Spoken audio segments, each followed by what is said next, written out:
gusto ato ka efficacy oil Ito or ang magandang 70% na posisyon ko alcohol. ngayon, mga guys. Mo sa kung Nandito isubay-subay po. ako sa mga maraming I watch that Dr. mga O'Neill. dahon. I do. I watch him. Yeah. I watch her. I mean. I just And then I bought that Loco Revive. So wala ka nag-aapan sa akong. ngayon nga kailangan mo talaga mag-ano ng mga doktor no kasi pag matanda na pala iba pala. Oo, ako.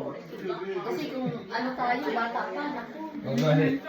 When we were young, this is what we talk about. We talk about shoes. We talk about purse. We talk about market. 53. Karon wala. Bata pa siya. Pero yan, 54 ko. Hindi, nagkaon siya o katong namalin tato na sa bingan niya sa nagkaon of PFC.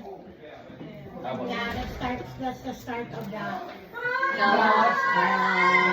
Wala na kung gout ko ano ba? Kasi ko kumukha ko og mani sa una ko. Nay kanang bani iba. Gilaw. Taksa ka ba? Taksa ka. Og kuan kana soya milk. Mo na grabe ako ang soya milk. I'm sorry. Bila, mo na itong